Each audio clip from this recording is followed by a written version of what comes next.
Hello, one. Hello, all. Welcome to the March 22nd to 24th edition of Show Business. I am CP. And I am Dino of the Late Late Horror Show. And I'm Lindsay of My Two Cents of Nonsense. And today... And now, I'm the other guy.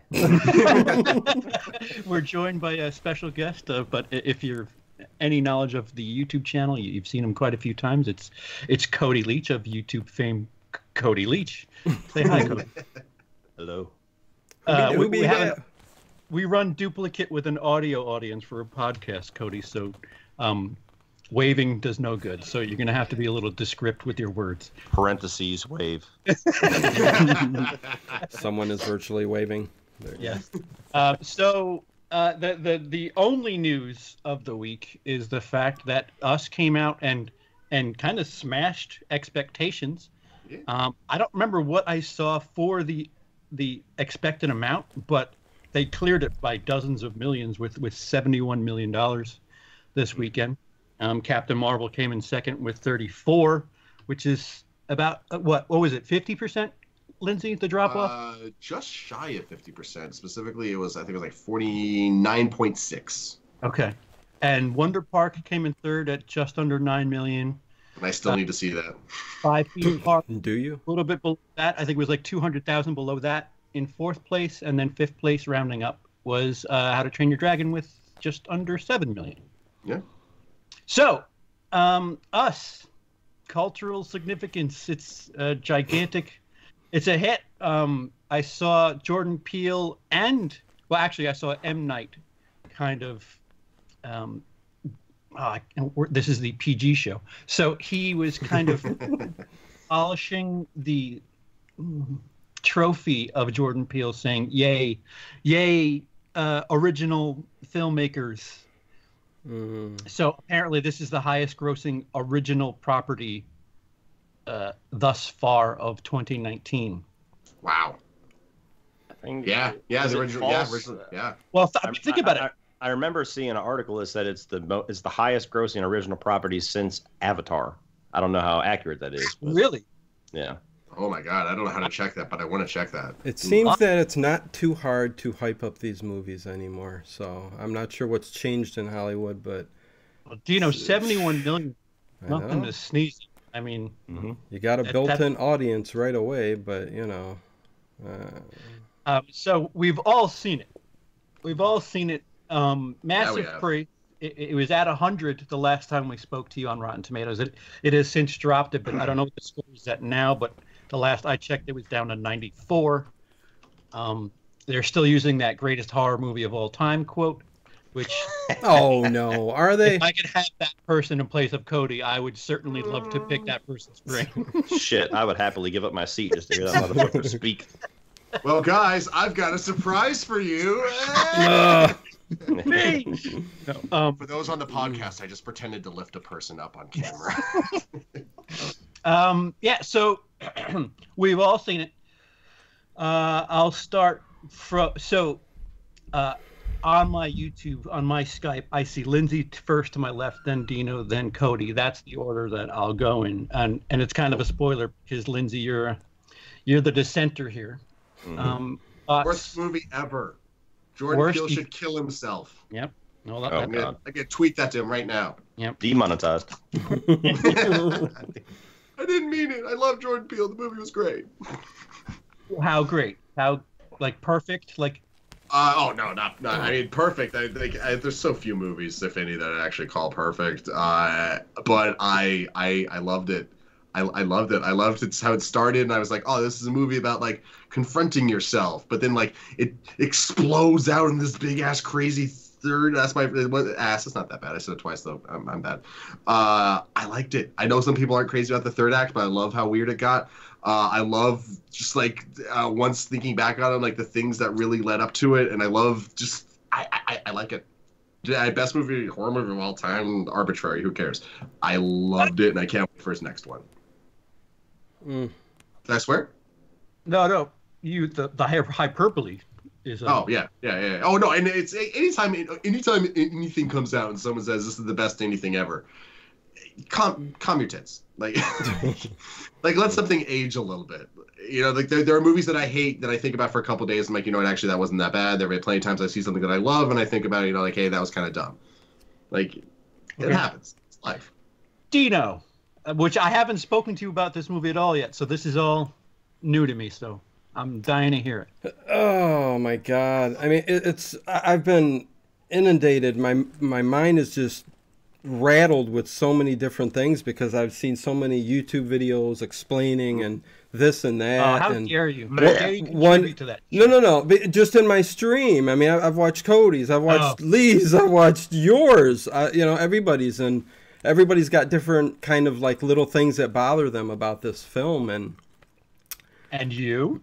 I'm not going to hate. I'm sick of hating on films, but you hater. There's a lot. I was very excited with the trailer when the movie came out, and the third act. I mean, that's what just totally blew it for me. I mean, there's way too many unanswered questions. It almost like he put things in there and said, ha ha ha, I'm going to let them guess what this means or what that means and what's going on. And all the other little things that bothered, I know Cody, bothered me. Spoil his answer. Bothered me. It bothered me too. I mean, it's all those little things. Lupita Nyong'o was fantastic. Mm-hmm. She was probably the best thing about the movie. That Oscar is warranted. I mean, he pulled it from a Twilight Zone, episode. There was a little bit of Purge, a little Lost, but homages to other movies in there. Tons and tons of Easter eggs. Goonies just right there in the opening shot. That made me so happy. Oh, right. Yeah. Right. I thought Lost Boys, too, for a hot second. It's the same beach. Yep. Oh, yeah, Santa Cruz. They confirmed that at the one point in Us, when they say, they're filming a movie over there, that the movie they're filming over there, Jordan Peele envisioned it as Lost Boys. Cool. I think he had to shoot the Lost Boys. Gets half a point. There we go. It's just a fun fact. It doesn't mean anything. It's cute though. Well, how deep we get in? How deep we getting into this? I mean, you want me just a quick overview and go, or initial thoughts, and then we'll. Okay, go ahead. Because, Cody hasn't even gone yet. Because if you look at the YouTube page, there's not much as far as news is concerned. So I think a great freshman effort in Get Out, and this movie, I think he's got so much shit going on that he's slipping and sliding throughout the whole story, and it's very interesting. There's a lot of good things in the film that could have made it a great film, but it's just like you rattled a bottle and a bunch of confetti's flying around. So, anyways, there's an analogy. Yeah, that's an interesting one, actually. Yeah, okay. Cody. All right. Really well directed. Like Dino said, Lupita Nyong'o is awesome. Definitely the best part to me. I really liked the score. I liked the way that they utilized the music, the same way they did in the trailer. Everything that the trailer promises, like the home invasion side of things, was great. It's after that the movie starts to slip. As soon as the movie wants to be bigger than a home invasion film with a weird psychological twist, to me, it absolutely crumbled in the third act, because it's weird, because every single person I've talked to had the same reaction. They walked out of it and they're like, I like that. And the more they thought about it, their score just dropped. Like the same thing happened with CP. The same thing happened with my buddy Sean. The same thing happened live. Like Brian Lomax said it was better than Get Out and gave it a 4 out of 5. Within 2 minutes of talking to me and CP, he's like, fuck this movie, 2 out of 5. Like, wow. That's not an exaggeration. So So I leave the theater, and the more I think about the third act, I'm like, that really doesn't make any sense whatsoever. That really doesn't make any sense. Wait a minute, what the fuck? And it's like I'm driving home, and every 2 miles it lost half a point. So thank God you don't live too far. Yeah, exactly. So it's not the fact that he left things open ended, because I can fill in the blanks for certain things. He wasn't exactly subtle with some of the messages and stuff, but it felt like the metaphors and the messages and all the things that he's trying to sew into the fabric took precedence over making sure just the base level plot fit together. Because you start thinking about with the stuff we're going to get into when we start talking spoilers, just things that, if you don't get any of the metaphors and you're just looking at it as a story about a doppelganger family hunting down another doppelganger or another family, all the things and the explanations they give us at the end, you're like, that's like a mile and a half from making any sense whatsoever. So it really it killed it for me, because if you're trying to be that smart of a movie and you're trying to do so much and you're trying to be above everything else, you got to get the basic shit right. And it's just I agree with that. I think if not everybody alluded to it, it's very ambitious. The like two of us have been talking about the first. We're not supposed to cuss on here. I'm sorry. No, Cody, you're the guest. It's fine. We get one. I totally. No. Lindsay gets one, and he had 5 last week, so we're good. As long as it's the non-sexual context, you can say it twice and get away with the PG-13. Okay. You still did it 5 times. It doesn't count. I'm not justifying that. I'm just saying. Cody, don't worry about it. Well, no, really. If you guys told me, I totally missed it. So I'm sorry. It wasn't on purpose. It's fine. It's fine. Yeah, we got a bunch of kids watching, so yeah. Yeah. How many 8-year-olds enjoy my content? So, the first 2/3, it's ambitious. There's a lot to say. I just think the issue with the film is by the time you get to the 3rd act, he just doesn't stick the landing. It's I'm not saying that the stuff he introduced in the 1st, 2nd acts is bad. It's just, they're a little too big for their britches. Or maybe not. It's just the way he wraps it up doesn't match the expectation or the ambition. It just seems like all right, here, not the first 2/3 feels so thought out, and he's presenting this great blueprint for a story, and then by the time he starts explaining some of it, it's just like I drew this on the diner. It's just like, wait a minute. You had this great blueprint, and now you're cutting things short here. But it's the first 2 acts are really good. They set up this precedent for a nice finish. We just didn't get that nice finish. It's just a little. I call it Matrix reloaded itself. Not again, it kind of worked for me, but it is very much there's the Matrix Reloaded thing going on here. Yeah, where it's like you get to a point and it's like, oh, now we're doing this. Right, and it's like Cody said, right at the moment I was like, all right, but once the credits rolled and you walk away from it, you're like, wait a minute, no, that's not all right. What's going on with this? What's going on with that? And the ending's, like, you could say ambiguous all you want, but what happens after that achieved goal at the end? Because is that it? Is that really it? And I don't like this ambiguous talk. It's ambiguous. No, it's not. Oh, I hate that. Yeah. No, there were it's not. Yeah, so many ambiguous things happened in the movie that didn't have no answer whatsoever.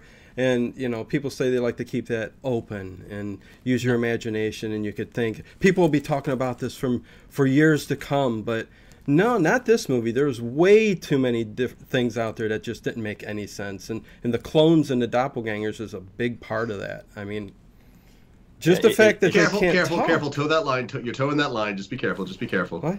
Let me get a feel in the chat. We all that was almost a spoiler. Hold on. Before Cody gets going. In the chat, if if you don't mind spoilers, just kind of say so. I just want to get a feel for the room and see how many people haven't seen it, how many people mind or don't mind spoilers. So we'll get. You had all weekend. It's your fault. Yeah. 71 million. What? Why are you not part of that? Hey, I came back from Vegas, picked up my paycheck from work, took a nap, and I went and saw Us. Okay, what's your excuse? Listen, I took a nap during Us, so nobody else has excuses. That would give you very interesting dreams, that movie, falling asleep during that. Well, I did. We had to stay a second. We stayed for this next show for the first half an hour because I don't, as you can tell, I don't plan well, and I needed to rewatch the beginning. Hey, the beginning with that text and them talking about the thousands of miles of underground tunnels and buildings and the government conspiracy theories, that's a great opening, but then it went nowhere. And then when we got to the doppelgangers and the whole cloning and everything that happened there, which we'll get to, Go ahead. Not Cole. only that, but am I the only one that felt like they really showed their hand like the first 10 minutes of this movie? Like even just the text. When they put the text, I'm like, okay, well, tunnels were nowhere in that trailer, so obviously that's third act stuff. And then I started putting it together in my head. So there's something going on in some tunnels that we're going to find out about. And then we'll get more into it with spoilers, but the opening scene regarding the young Adelaide, I called the final twist of this movie like immediately. I was like, they're spending a lot of time on this, and it would only do that if it was significant, and it could only be significant if this is the fallout. And when it happened, I was like, I really wish I wouldn't have been right about that. Cody, we have a green light, so you can go ahead and spoil. Okay. Well, the movie opens up with the big text about, the thousands of miles of tunnels. So I'm like, okay, well, obviously there's some kind of weird science fiction stuff going on in these tunnels, so they're probably clones or something going on. And then they show the whole 10-minute sequence, whatever it is, of Adelaide. Like, it's a really slow burn sequence of her, slowly just peeling herself away from her parents and going into this tunnel. And then she's back to back with her doppelganger, and you turn around and you get that big eye shot. And I was like, that shot when you realize that that's not a mirror, and like you obviously as the audience you think it's we know it's not, but like for that moment when she turns around, like it's just such a good shot. It's a really good shot. Like I said, the direction is awesome. But then as soon as she did that and the movie stopped and we fast forwarded, I was like, they switched places. I knew it. I was like, this is gonna be the Shyamalan moment, or it's gonna be a whole movie following this fallout, and then at the end we're gonna find out, oh, that's the wrong person, and then. Yeah, when she was in the psychiatrist's office or whatever, and she was staring at the parents in there too. You could kind of see it in the face too, after too. Yeah. Lindsay? Are we people or are we puppets being manipulated by the media, even when we think that we're using the media to actually achieve something good? Are you speaking on the metaphor, sir? Yeah, that's if I was to make a thesis on this movie, that's what it would be. But even half of that I would throw out in the trash and burn down. But honestly, I think Dino kind of hit it on the head a second ago. I think Jordan Peele just went and had fun.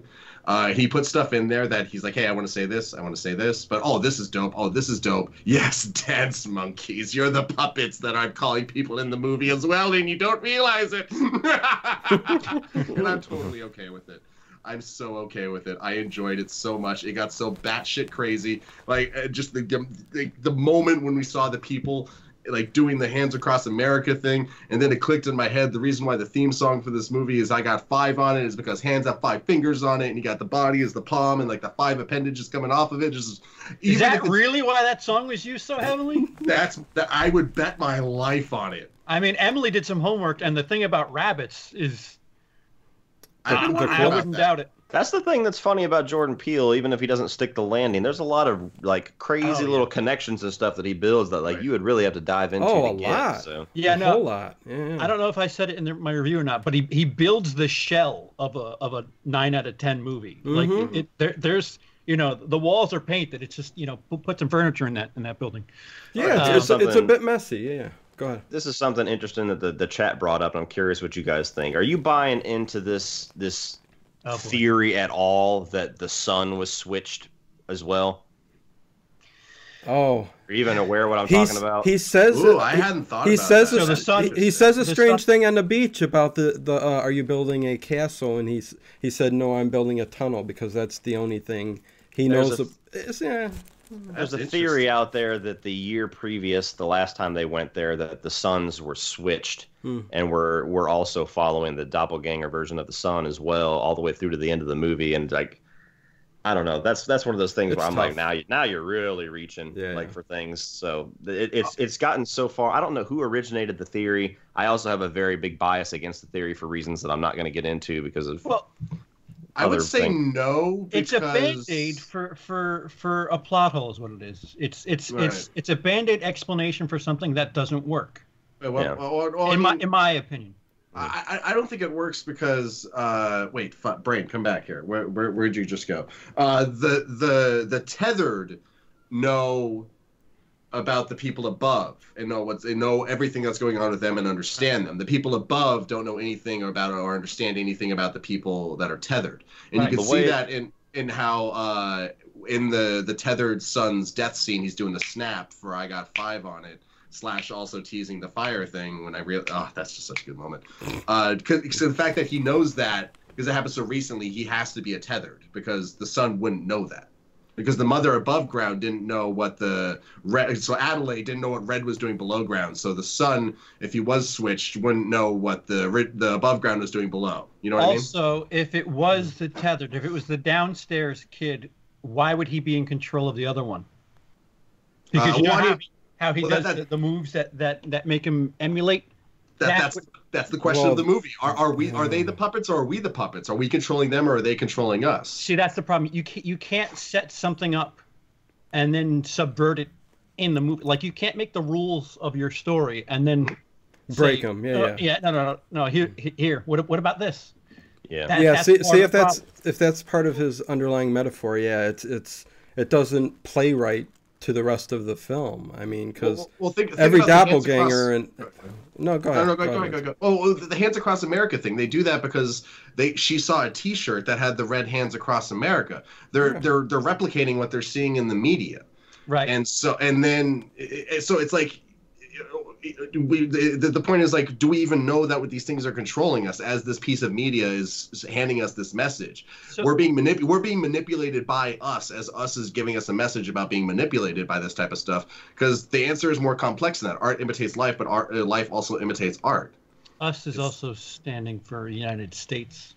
It is, yeah. Did a little homework on that. So the ambiguity of the final shot, which I don't think there's much to it. Hands Across America, they achieve the goal. Then what is my question? Because ambiguous, my ass. What happens after The Shining? Did they ever say? Did they ever say if it was nationwide? Is it just statewide? I mean, it's implied. You're right. They didn't confirm it, but it's implied. And I love how the homeless guy is just standing there waiting for people to come join him at the. Did you guys? Oh, right. That? Yeah. Mm-hmm. Yeah. At that moment, he was the religious. Yeah, the Jeremiah 11:11 guy. Yeah. Did you guys look up Jeremiah 11:11, by the way? I didn't have to. Everybody else did on the internet. No, that's fair. Yeah, Lee. I think Lee, as his cold open, used that quote as his cold. Was it overplays the God bless like text, like slowly fading in? No. He read it to camera. He read it to camera. Well, what are your guys' take on the whole doppelganger thing? The clones. I mean, being underground. I mean, I don't know how long ago this happened, but the fact that they didn't, like even if the scientist or whoever just let them be underground, why are they not able to speak? Why have they not built a culture? I know they're tethered to the people up, above, but they should still be able to speak. They should still be able to learn. That's third act stuff that would have been fun to explain. That's where stuff is weird because they show multiple shots where the people are almost like lobotomized, where they only exist to like mimic things, like when they're on the roller coaster and like 8 of them are doing this. Yeah. But then how all of a sudden when they're up, they can move around freely, do whatever the hell they want, regardless of what's going on. Like, you know what I mean? That's going on. Shown freedom, Messiah, blah blah blah blah blah blah blah. Stuff. Sure. I am not discrediting you calling that a plot hole. I'm not discrediting that at all. Yeah. But it's like she becomes like the zombie from Zombieland. And they stop being zombies and they start fighting back. These tethered stop just being puppets and they self-actualize to some extent and go to trying to get their. Somebody who's just taking the story and running with it, man. That's where the issue comes in with the scene that CP was alluding to earlier, where the son kills Pluto, where he realizes it's a trap and he just kind of goes like this and makes him walk back. It's like, okay, where's the rules? Like, when do they? How do they suddenly know how to like control each other? Whether it's the tethered controlling us or us controlling the tethered, because it goes from one to the other, with no like set rules whatsoever. And then you have the whole thing where and that's where you have the argument about it being ambiguous. It's like, is it really ambiguous or is it something that doesn't make sense that he's just going to leave because he knows people are going to defend it saying it's ambiguous? Yeah, right. And I'm not saying it's ambiguous. I'm saying I don't know if it matters or not. It does. But I'm straight up admitting that it's a plot hole in a way, and they should have explored it a little more. I'm just saying, what does it matter? That's all. And that's just. Is this a movie to take literally, or is this a movie to take at face value, or is this a movie to extrapolate things out of? And whether or not it works, even as something you just extrapolate things out of, I don't know. Well, I mean, there's different levels of the logic issues that I like. There's stuff that's just basic level, like real life logic that doesn't work, but there's stuff that's like that's within the rules that the movie sets up that just doesn't quite add up and doesn't quite fit together. Like if you want to go further into stuff that's like that bothered me a lot too, that some people would say is nitpicking, some people, it seems like a lot of people are saying is legit concerns, is like Dina was already saying. Okay, so how long have they been down there unsupervised? Like she's had both kids. I'm assuming that they've at least been unsupervised long enough for her to give birth to both of these kids. Otherwise, they'd be studying the hell out of them. And then, well, I mean, the tether have to have kids too. It's funny you guys say that. Where tether come from? It's funny you guys say that. So they're giving birth at the same time, and it's not that they're cloning the babies.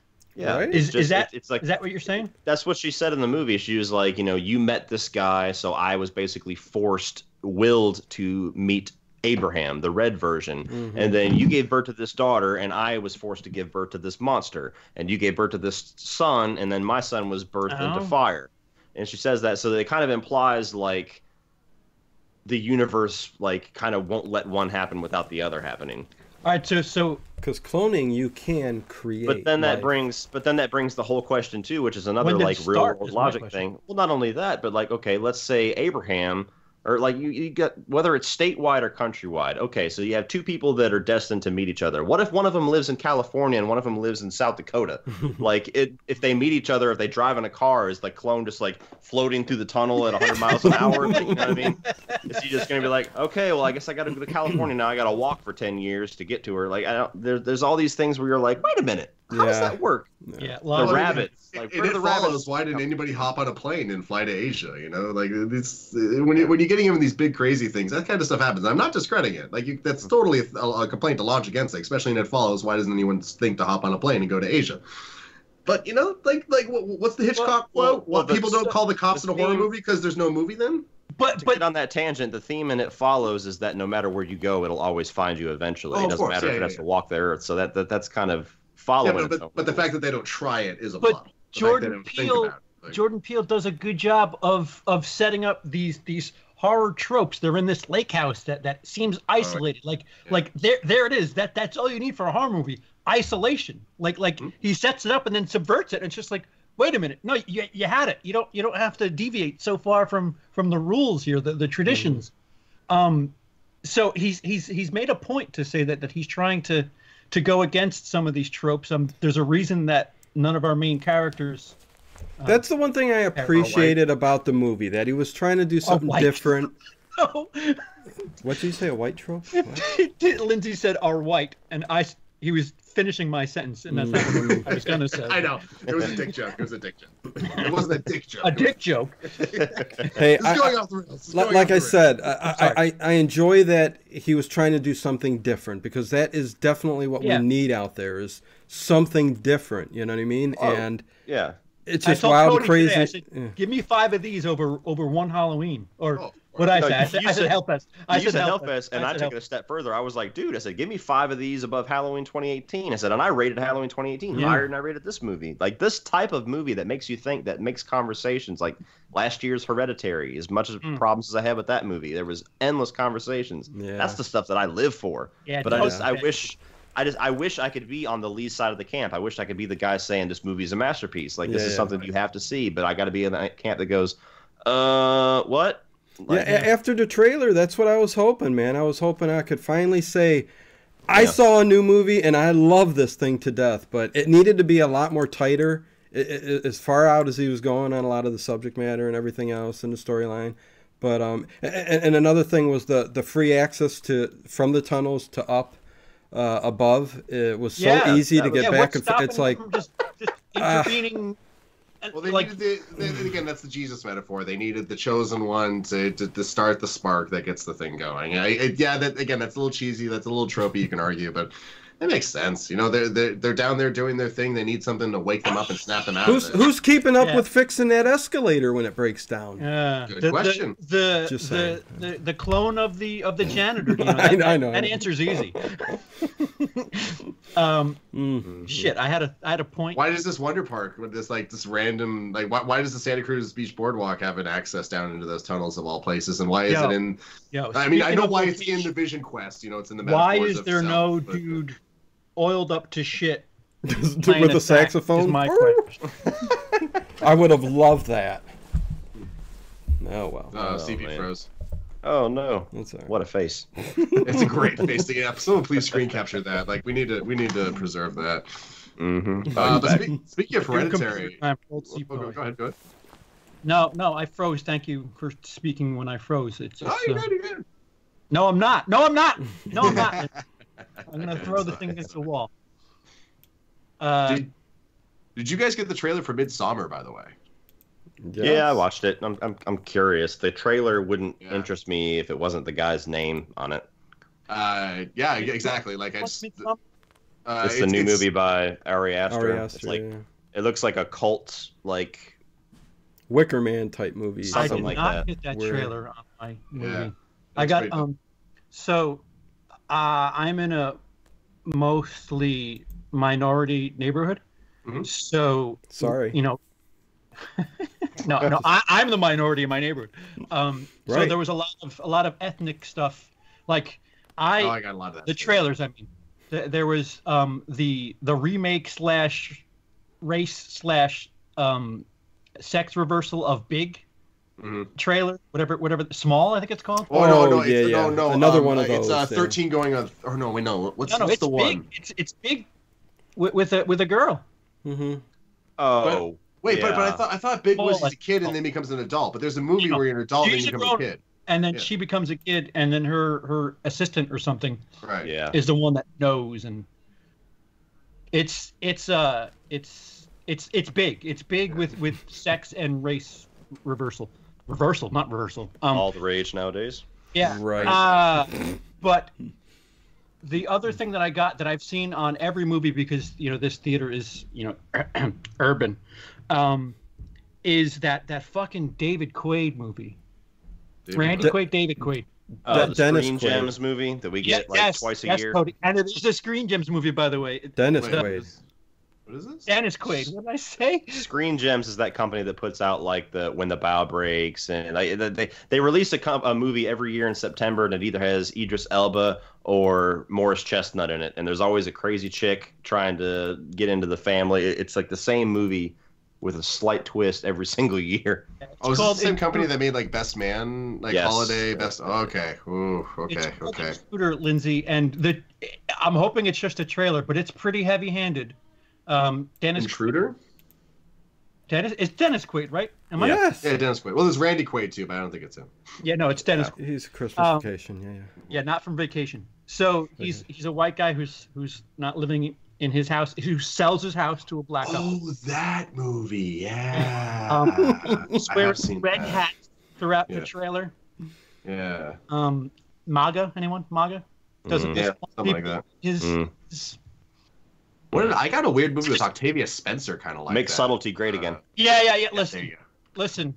Release that movie so that I can forget about it already, because that trailer is on everything I see, and it's just no, thank you. Interesting. Okay. Listen, I could be wrong. The trailer could have ruined it, but I don't think I'm wrong. Well, Dennis Quaid has a very uneven career. He's in good stuff, then he's in horrible stuff. So he was in Kin. What do you expect from the man? So Tiger Man in the chat that they've mentioned a couple times, Candyman. He's writing Candyman and producing it. He's not Is direct. he writing? Yeah.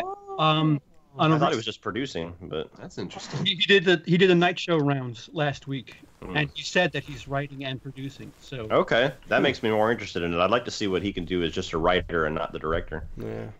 well, he's written stuff before. He wrote Keanu, which is a comedy. Yeah, He also wrote Captain Underpants. yeah, I think. Just saying. Just direct movies. yeah. Oh, he didn't write Captain Underpants. I lied. I'm curious on the Candyman, but I am a little bit worried about replacing Tony Todd because I don't see the reason to if you don't have to. But He still looks fine, if you ask me. Right. well, he put it on Twitter that he wasn't even told about it until after the deal was already done. So he was like, "Look, I give him my praise. Am I a little bit, upset that I wasn't even really given any kind of a conversation or a phone call or anything? I just kind of had to find that on Twitter. Yeah, but that's the business." The Kane Hodder Friday the 13th 2009 thing all over again. Yeah. I don't know. There's times where I'm like, well, you're the actor, it's not your movie. But at the same time, if you're literally the embodiment of that character, it's like hey man, just a heads up, we're gonna give it to Black Manta. You know. Yeah. Well, Oh, didn't really? That guy? Yeah. Danielle Harris have a similar stink for Halloween 2018 where she Yeah, but I don't. That's where I'm on the other side of the camp. I'm like, who cares? So, yeah. that'd be like, Jamie Lee Curtis not getting a call. Okay, you were in 2 movies. Let's chill.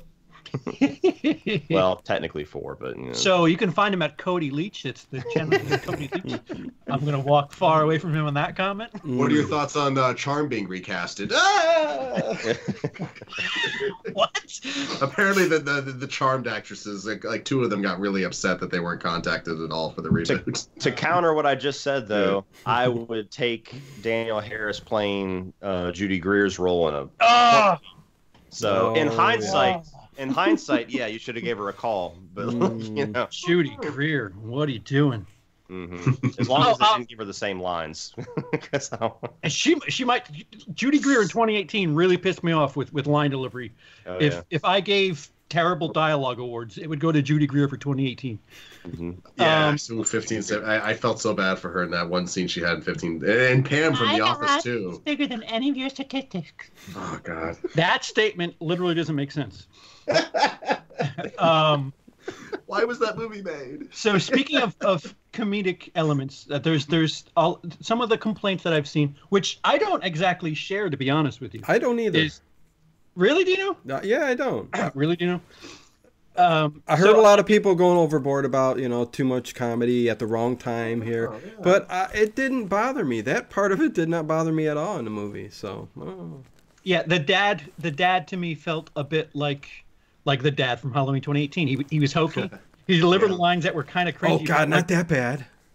Well, I said kind of. Okay. Not that ceiling, but close. Mm. But like that was his character, and it fit to me. Like if you set it up well enough, I'm okay. I'm okay to take that ride. Which I thought they set him up just fine. Like as the comedic break. Lindsay. As the crawdaddy. No, I agree. I loved it. The dad humor was great. And he's Jordan freaking Peele. The guy's hilarious. Like, obviously, there's gonna be comedy in his movies. Like, I love the fuck. No, Cody broke that wall down. We're good. That's true. Okay. The F the police moment. I thought I laughed so hard it hurt a little bit. I love that I was laughing like that as a woman was getting murdered. Like, that's just effective filmmaking right there. That it could turn something so horrific into a really, really funny moment. And did you notice what the friend's boat's name was? Yeah. Yeah, I love that. No, the biatch. I don't remember. Oh, right. The biatch. Yeah, like a yacht. So biatch. Yeah.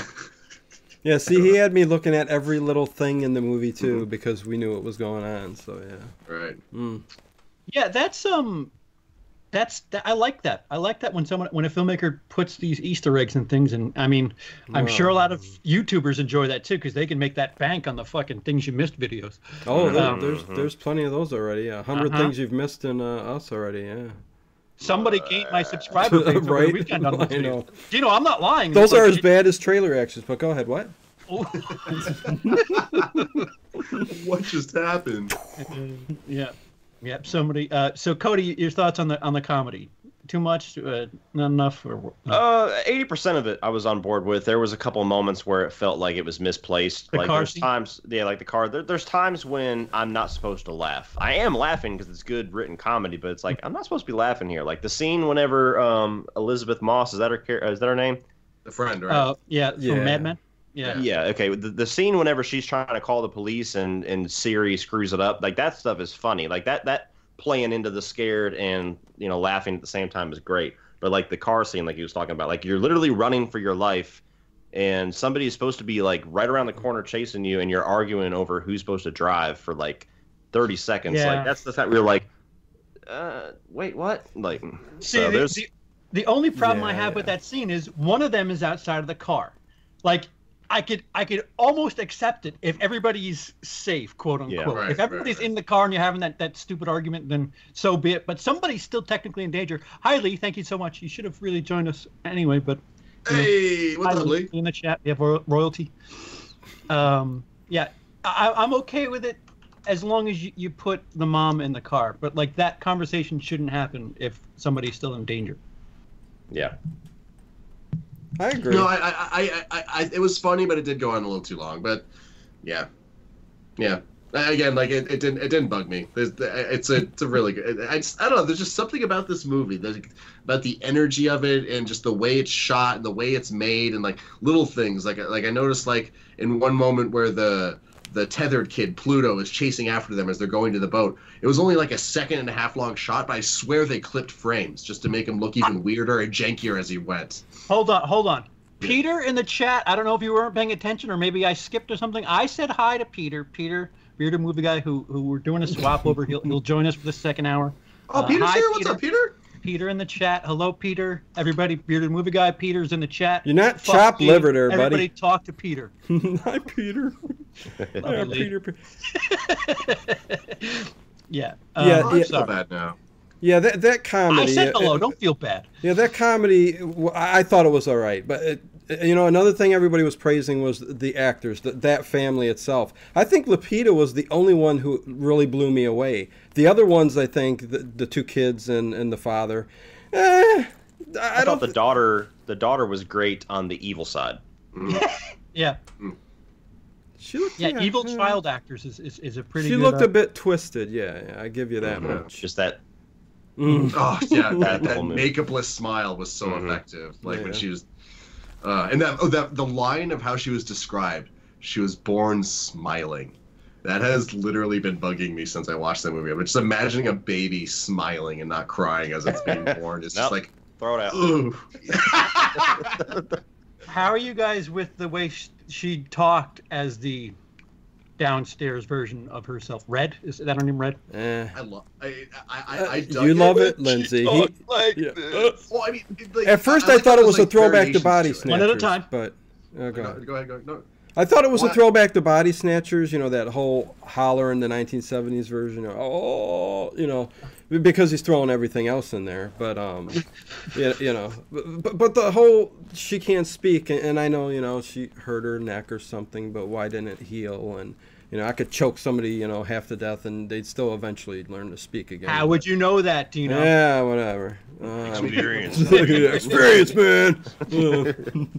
I don't know. Go ahead, Lindsay. Well, maybe if you give me like proper medical treatment, like, but down there in like the tethered land, like, does she actually have bones of doctors down there, right? I mean, if there's no upstairs, and that's what I'm asking. Do they like? They have a million scissors down there and outfits, so they gotta cut that tether, man. I love it. 30 years of chewing on rabbit fur is bound to do some damage to your throat. That's actually very true. God, yeah, that image of people eating the rabbit in that one shot too is just. Yeah, the endless rabbits. Oh, that open when they're just pulling back the camera, like, oh my god. That's another thing with like symbolism and the extra credit that he puts into the movies. You look up the significance of rabbits. They're signs of rebirth. Emily religious, some crazy. Yeah. Like rabbits, like that's on purpose. Those are rabbits for a reason, and kudos for doing that. But a lot of people are, I don't know if a lot of people were, but I saw it at least once in the chat. And this is a good way to wrap it up because we're pretty close on an hour already. To wrap up, movie, you got to talk for a while. Yeah. Listen, and we're probably going to go even further with Peter's opinion, and then we get to curse. Much unlike this hour. So on the business end of things, people are complaining. I mean, myself included, that Jordan Peele is getting perhaps a little too much credit for being the savior of horror, which... Oh, I hate that shit so much, yeah. Language, sorry. No, shit is fine. We're well cleared. It's already off the rails. Don't worry about it. Okay.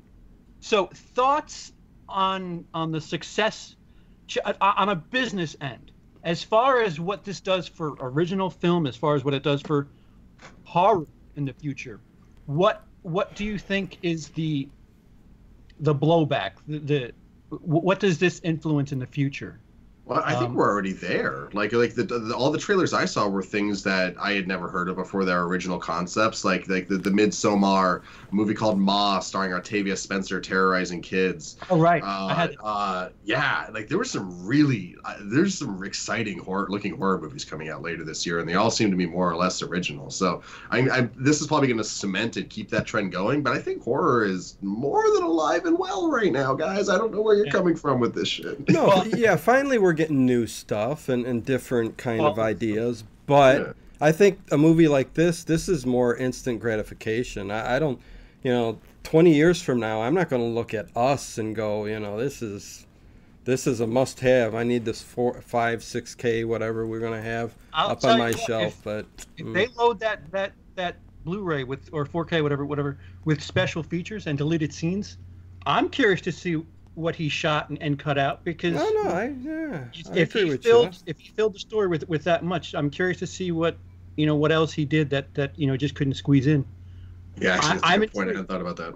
It's a day one purchase for me, just as long as they have all that shit in there. But who knows? Yeah. Cody. Yeah, I mean, I'm kind of in agreement with Lindsay. I think this original horror film, the smart horror film trend is already kind of full steam ahead before this movie came along. I think the only the implications that the box office for this film has, that his third film is going to be a guaranteed success too. Fingers crossed he doesn't M. Night himself and go and make The Village or something like that. It's the best comparison to make. He as far as direction is concerned, he's got the same steps as M. Night. Sixth Sense, Unbreakable. Although I don't think Unbreakable was a box office success the way. No, it made like $200 million. Opening weekend, did it do well? I'll look it up, but it did very, because his first 4 movies grossed $1.6 billion. Right. And so, but let's see how Unbreakable did. I think we're like, you just throw. I mean, I'm curious to see what Candyman does, just because they've been slapping his name all over that, and I feel terrible for whoever the director is, because they're gonna Tarantino. Quentin Tarantino presents Hostel. Yeah, exactly. This is fascinating. Unbreakable opened to just shy of 16 million. Yeah. But its second weekend, it made 36 million. Yeah, that's rare. No theater change. Exact same amount of theaters. And then in its third weekend, it made just shy of 18. All right, so it had a big word of mouth. Yeah. Facebook Twitter. I don't know if we're going to get anything like that ever again, or movie doubles the second weekend. Oh, did I say what the total was, by the way? No. 248. But that's $2,000. That's $2,000. Yeah. Yeah. That's you November 22nd, $2,000. I think it was more so the reception of Unbreakable that was kind of shaky when it came out, because it was so ahead of its time. People didn't know what to do with it. Right. Yeah, that's before even the Singer X-Men, right? Yeah. Yeah. So that was the same year. So I don't know. Maybe afterwards. I don't know. That's an interesting it's well before Marvel. It's a superhero movie that is way more than just a superhero movie. Yeah. No, July 14th, 2000 for X-Men. So same year. Okay. Yeah. Lee said something in the chat about he's not the savior. He's definitely a step in the right direction, though. Yeah. Are you guys fine with whether or not he is making the best horror movie every year? Are you guys okay with him being the quote unquote Hitchcock for this generation, even if it means bringing forward better voices? Why does he have to keep getting the next Carpenter, the next Hitchcock? Why can't he just be the first Peele? You know what I mean? That's the nature of commentary on media. You're absolutely right. We shouldn't do it. We should let people be their own thing. I'm going to quote what I think is a bad movie. I haven't seen it. The Fighting with My Family. Don't be the next me. Be the first you. That's obviously how it should be. But audiences will always. Well, again, that's what I've been waiting for is the next new thing, and it seems to be Jordan Peele. But he's definitely strongly influenced in a great way by Hitchcock. Like he's taking the right lessons from Hitchcock, I'd say. Why is Lee not in here? Because he just said Hitchcock is a very fair comparison in style and. Well, the amount of foreshadowing and payoff, like he didn't go to the like visually has a lot to say. Jordan Peele, I think, says more with the subtext and the script. And, and these great directors, actually, yeah, these great directors like Alfred Hitchcock. I mean, what made them so good and so great was they lived, ate, and breathed their films from beginning to end. And nowadays, you've got so many people with a hand in the pie. It's hard to get that, their story out the same way that they did back in the day. I don't know. Agree or disagree? Isn't it better if there's interest in horror? Like, you want to say it's an unearned title for Jordan Peele. That I'm not disputing that at all. But don't you agree that it's better for horror as a whole if there's this mainstream interest in the genre? Because it would influence other people to make similar movies, no? And then perhaps you get the better voices coming out.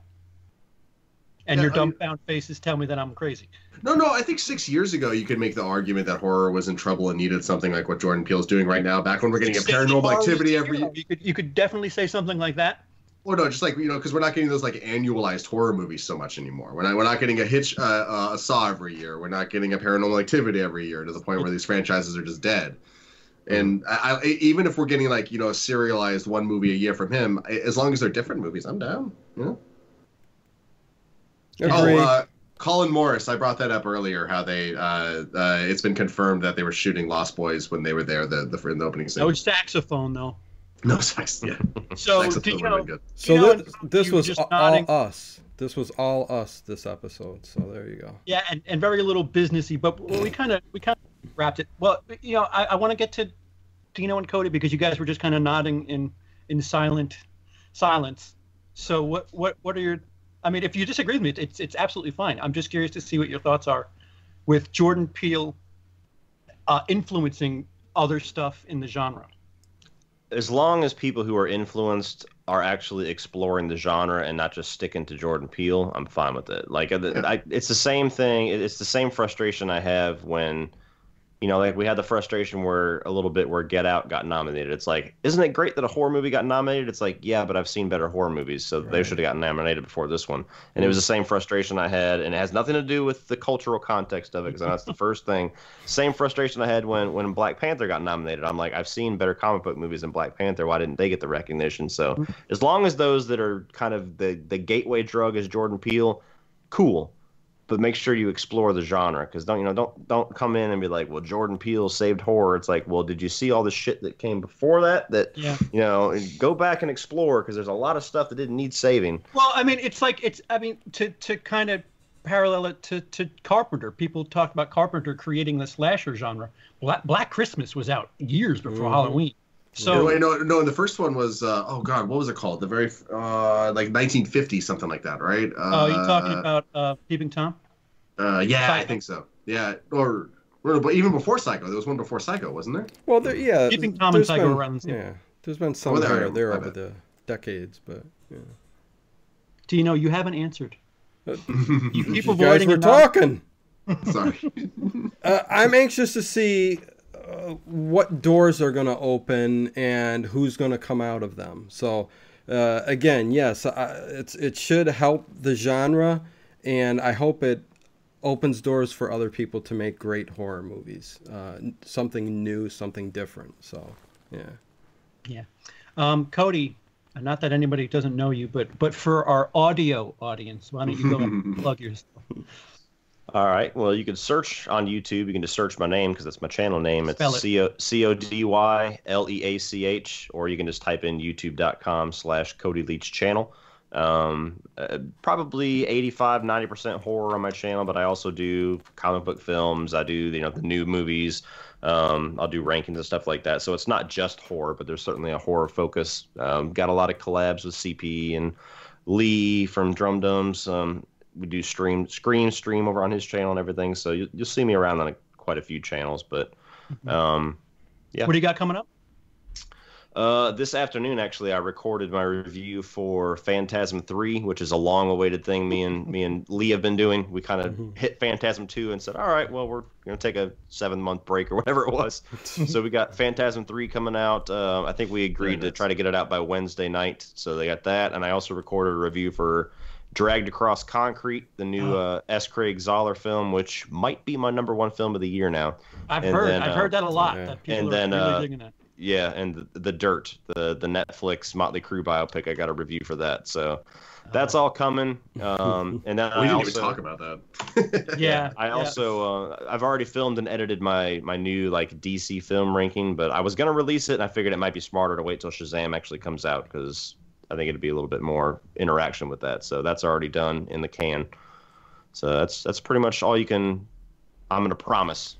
I'm gonna make some popcorn and then go check out that comment section for the Dirt, Cody, because it was worse than Lords of Chaos in mine. I can't believe the things that Motley Crue fans are just.